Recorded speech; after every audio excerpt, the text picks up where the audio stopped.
This is Democracy Now!, democracynow.org, The War and Peace Report. I'm Amy Goodman. We end today's show in Canada, where troops are now being mobilized to fight huge wildfires across Canada as it faces its worst wildfire season on record. British Columbia has declared a provincial state of emergency. Evacuation orders are in place for more than 35,000 people.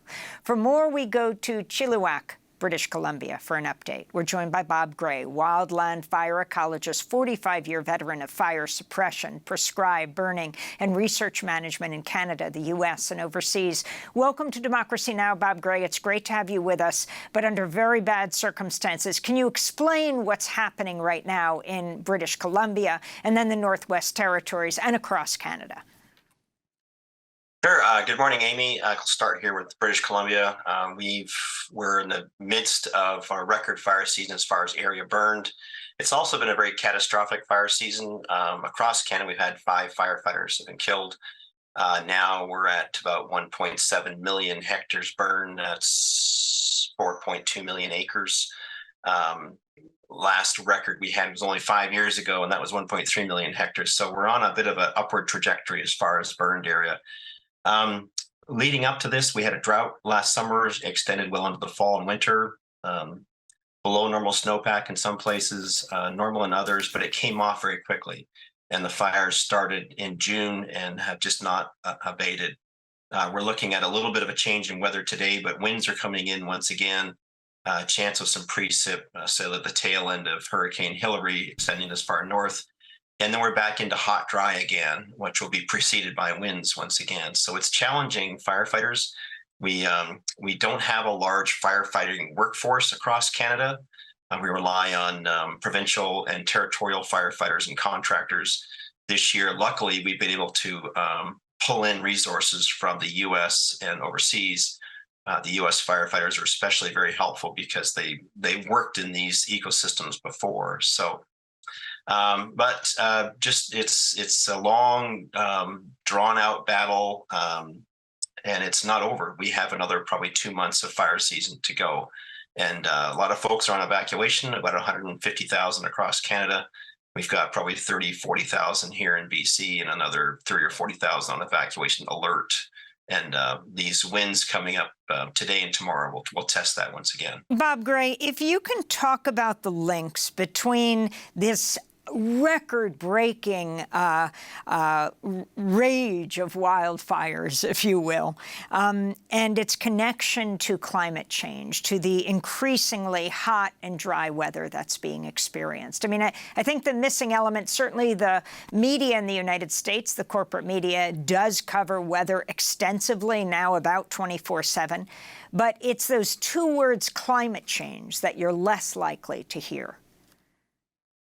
Yeah, there's really a symbiosis here between how the climate is changing relative to the length of a potential fire season and the fuels that provide energy to fires. So we are seeing longer fire seasons. They start earlier and they go later.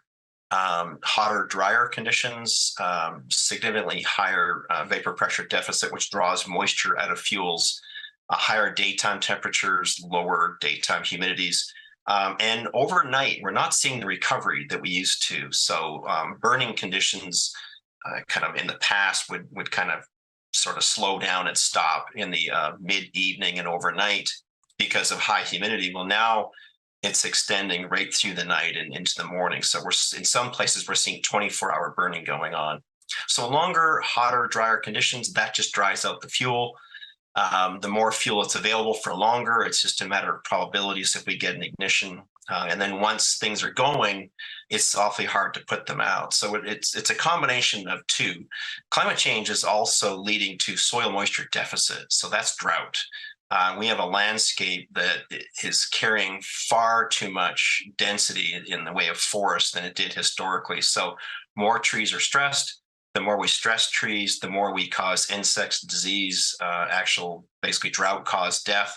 More trees die, more fuel. So it's a coupling of things. It's not just climate change.